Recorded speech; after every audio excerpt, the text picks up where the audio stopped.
Hello and welcome to Section 7, working with Horizon Desktop Pools. In this section we're going to look at creating our desktop pools for the end users to be able to connect and start using their virtual desktop machines. In this section we're going to create a number of desktop pools using the virtual desktop machine images we created in the previous sections. We're going to create a Windows 7 full clone pool, a Windows 10 linked clone pool, a Windows 10 instant clone pool, and a Windows 7 manual desktop pool. Finally, with our pools created, we'll entitle the end users to these pools so that they can access their desktop machines. So now let's move on to the first video of this section and create the first desktop pool in the example lab environment. In this particular video, we're going to create a desktop pool which will use a full clone image of the Windows 7 gold image that we created. This pool will also have a persistent assignment, meaning that a user will effectively own their own desktop. So now we're going to go ahead and create our first desktop pool, and this one's for our Windows 7 gold image. So we've logged on to our Horizon View Administrator console, as you can see here, and then we are presented with our dashboard screen. So to create a desktop pool, we go to the inventory section on the left hand side, click Catalog, and then click the option for desktop pools. And now we see our screen for desktop pools where we have the options that we can select on the desktop pool section. So more commands, access groups, the status of pools, entitlements, and the button that we're looking for, the add button. So we click the add button and now we can see the add desktop pool configuration screen. And the first option is to select a desktop pool definition and the type of desktop pool that we're going to create. So for this example, we're going to create an automated desktop pool. We could also create a manual desktop pool, which we'll do in a later section, or an RDS pool if we're going to have published desktops and applications. So make sure we click the radio button for automated desktop pool. We do have some hints and tips on the right hand side, so it tells us here what an automated desktop pool is all about, and the supported features of the said desktop pool type, so that it supports instant clones, vCenter virtual machines, the View Composer, the BLAST protocol, PC over IP, and persona management. So we're going to click Next to continue. And the next option is User Assignment. How's this desktop going to be assigned to the user, or the desktop in this desktop pool? Are they going to be dedicated, i.e. is an owner going to use it and keep it, and it's going to be their own desktop?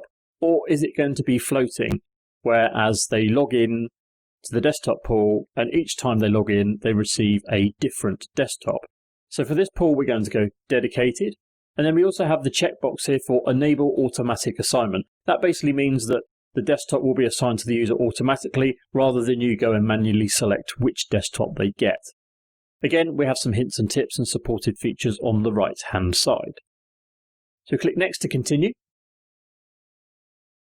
And now we see our vCenter server screen. So this is the type of build that we're going to have. So are we going to build the desktops using instant clones, View Composer linked clones, or are they going to be full virtual machines? So in this case, we're going to go for full virtual machines, as we're going to build a full clone desktop pool.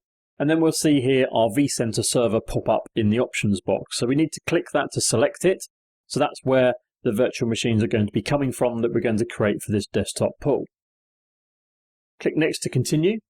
And the first thing we see now is the desktop pool identification. So we need to give this pool an ID. So we're going to call this Win7. We're going to call it full clone. And then in the display name, we need to give this a name that's going to be friendly to the users, because this is the name that gets displayed in the Horizon client when they log in. So try and steer clear of codes and numbers. Make it quite clear as to what the desktop is. So in this case, we're just going to call it Windows 7 VM. Then we can create an access group. We don't have any access groups. And then we have also got the description box. So we could give this a description so that would actually describe what the pool is. When you're happy with that, click Next to continue. And now we see the first of our pool settings screens. And this is broken into several sections. So General, Remote Display, and then at the bottom Adobe Flash and Mirage. So for general, the state is either enabled or disabled. So in this case, the pool is enabled, meaning that users can access desktops within the pool. We can configure connection server restrictions, so we click on Browse. So we can have no restrictions, so that means this pool can be accessed from any connection server. Or if we configured a tag onto the connection server, we'd see these tags listed here. So that would mean that this pool would only be resourced by connection servers with the tag that we choose. Then we have a category folder. So this is basically the ability to create a new folder shortcut on the desktop pool. So in this case, we've got this disabled, but we could select a category from here.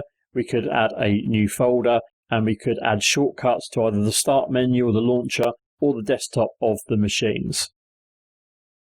So next we have remote settings. So the first option here is remote machine power policy. So what do we do in the event of the power policy? So that's take no power action. We can always ensure that machines are powered on. We could suspend machines, or you could power them off. So we're going to leave that as take no power option. Next we have automatically log off after disconnect. So what do you want to do when the user logs off? So if they do a Windows log off, do you want to disconnect them from the session immediately, never, or after 120 minutes, for example, or maybe 60 minutes? So that's basically, you don't want to set this too low, because if the end user has a network issue, for example, with just a small glitch, you don't want to disconnect them from their session. So we'll leave this as never, so that basically means that they don't get logged off if they disconnect. Then we have the option to allow users to reset, restart their machines. That's a simple yes or no. We'll say no in this case. Then we're on to the remote display protocol options. So the first one is, what is the default display protocol? So what's the virtual machine going to use by default? We start with BLAST as the actual default that it puts in straight away, and we can choose that to PC over IP or RDP. So we'll leave that as BLAST for now. Do we want the user to choose the protocol? Yes or no? So basically, if you say yes here, it means that they can go in and choose the protocol that they use to connect to their desktop. So a use case here is, if this was set to PC over IP, for example, you probably want to put this to yes, because often you may find that port 4172, the port used by PC over IP, is blocked. That would mean the user would not get their desktop, so therefore they want to come in, change, and they manually would maybe want to change to BLAST or RDP. So depending on whether or not you think that's going to happen, you can choose yes or no to allow users to change the protocol. Then we have the 3D renderer model. So we can have automatic, so View decides what that's going to be, what's going to be used to do the 3D rendering. Software, as it says, 3D rendering will be done in software. We can do it in hardware, or we can do it using NVIDIA Grid GPU, or we can have this disabled. So we're going to go for automatic. We also have a configure button here, which then allows us to configure the virtual memory for graphics. So it's just a case of a slider here to slide up to what we want, minimum 64 meg, maximum of 512 meg for our video memory. Next, how many monitors do we want? That is also dependent on the protocol and rendering models. So we have 1 or 2 monitors. There are question marks by the side of these. You can click those quite happily, and it will tell you what that setting consists of. So it talks about when 3D is disabled, what resolutions monitors will support, and obviously select fewer monitors if you want a higher resolution. There's always some notes next to it if you are stuck as to what that means. Next, maximum resolution of the monitor. So we can choose right up to kind of 4K or standard HD at 1920 and those in between. So we'll leave that as the 1920 by 1200. Do we want this desktop pool to be accessed using the web browser? Tick for enabled, or don't tick if you want it disabled. So we'll tick that, so that means this desktop pool could be accessed via the browser. And do you want to allow session collaboration, the ability to share sessions between users to share documentation, etc. Note that you have to have BLAST for this to work. So bear in mind that even if you choose PC over IP, this option is still here. So if you have chosen PC over IP and you have checked that box and wonder why it doesn't work, that's because it only works on Blast. Next, Adobe Flash settings. So do we want to control the quality of Flash, low, medium or high? This is going to be dependent on the amount of bandwidth that it's going to take.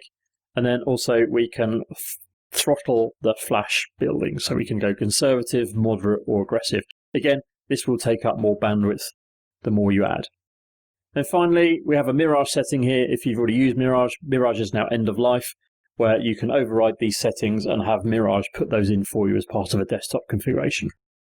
If you're happy with all of those settings, next to continue. And now we're on our provisioning settings. So the first part here is basic. So we want to enable provisioning, so we want the desktops to be built in the desktop pool. We also want to stop provisioning if there's an error. So for example, if you had, let's say, 1,000 machines being built and there was an error on number 1, you wouldn't want to build the other 999 machines with the said same error. You'd want to stop, work out what the error is, correct it, and then come back and provision again. Next, we have virtual machine naming. So here we can specify names manually, and we can just enter the names here. So basically a list of names that get allocated to the machines as they're built. Or in this case, we're going to use a naming pattern. So basically in here we can call this a name that means something to you, but we can also have it automatically number. So in this example, we're going to call it this. So Win7, we're going to do dash FC dash, and then we're going to do open curly bracket and an N and a close curly bracket. So that basically means it's going to make virtual machines that are called Win7-FC-1-2-3 up to the number of machines that you've asked it to create, which is our next section, desktop pool sizing. So what is the maximum number of virtual machines in this pool? So we're going to say 2, and the number of spare machines. So how many have we got powered on ready? So we'll say 1. So we've always got 1 ready out of a maximum of 2. Next, provisioning. When are they going to be built? So are we going to provision them on demand when end user logs in and says, hey, I want a virtual machine? View goes away and builds it for them on demand. Or are we going to build them all up front? I.e., when we press the go button, all 2 of those machines, all 500 of those machines, all 1,000, whatever it is, all get built at once. When you do that, make sure you have the infrastructure in place to do it. So, for example, don't do it in the middle of the day where you might provision 1,000 desktop machines, for example, and then you're just going to kill your storage while you build those machines. And then finally, on provisioning settings, we have the option for a virtual device, and that virtual device being a virtual trusted platform module. So do we want one of those or don't we want one of those? When you're happy with those settings, we're going to click Next to continue. And then we have our storage policy management. So this is for our VMware Virtual SAN. So this isn't available. We haven't got a vSAN configured in our deployment here. So we're just going to click Next to go past that. So now we need to configure our vCenter settings. And these settings relate to what virtual machine are we going to use. So in this case, because we're creating a full clone, that's going to be built from a template, the templates that we built earlier. So we need to tell View where that template is. Obviously it's on vCenter, hence why it's called vCenter settings. So we only have one, that's our Windows 7 Gold image, so it's picked out our templates that are stored on our vCenter server. So that's our template, our Windows 7 Gold image. So we click OK to select that. Now we need our virtual machine location. So where are we going to put it? So we're going to put it in our PVO data center and click OK. Next, resource settings. Who's going to run it?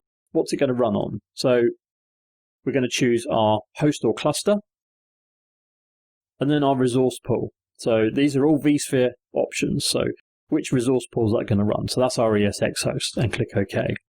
And finally, where's it going to be stored, on which actual data store? That's going on our VM data store.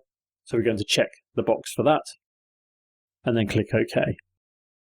So now we've completed our vCenter settings. We click Next to continue. And now we have some advanced storage options. So we can click the box here to use View Storage Accelerator. And the View Storage Accelerator is disabled to regenerate after this many days. We don't have it switched on here. And then we have blackout times. So the blackout times is when it shouldn't do any regeneration, because regeneration is going to make disk noise. That's going to have a performance impact. We also then at the bottom have transparent page sharing scope. So is that going to be shared across virtual machines? Is it going to be shared across the machines in the pool, in the pod, or all of them? So that's a relatively new setting to be able to set transparent page sharing across your virtual desktop machines. When you've configured this box, click Next to continue. And then we have our guest customization.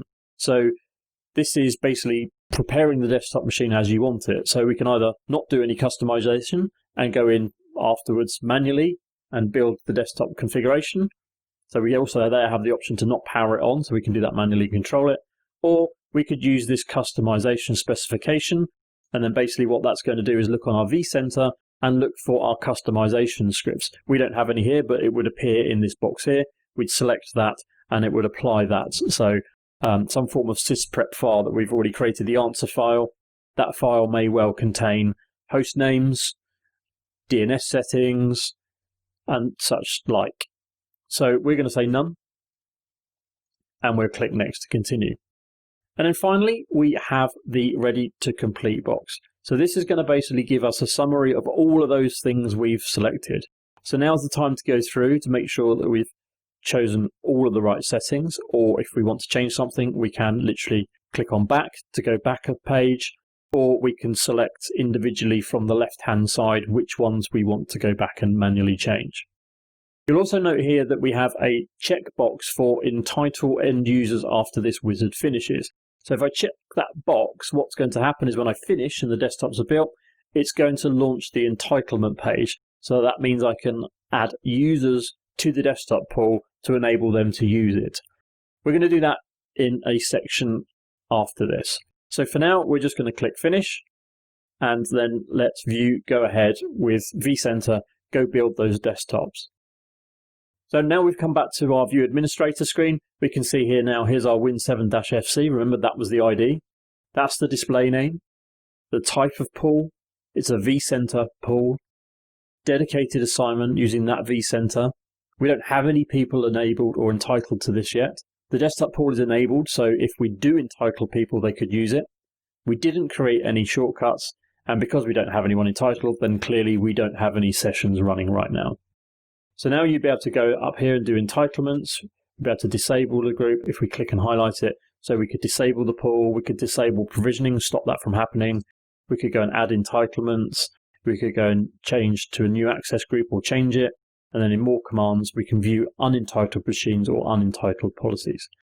We could clone the pool, delete it, edit it, takes us back into our settings, and then add for a new desktop pool. So just to have a look to see what the outcome of our desktop pool configuration was, here we can see on recent tasks. So we've switched back to our vSphere client. So here on our recent tasks, we can see that it's cloned the virtual machine, called it Win7-FC2. We asked it to build one up front. So we can see all of that happen. And then what we can see here is in our inventory, we can see our Win7-FC2, and then we can see that that VM is built and it's ready for an end user to log into. So that completes our first desktop pool configuration. In the next video, we're going to create the second desktop pool, this time using linked clones and the Windows 10 virtual desktop machine image.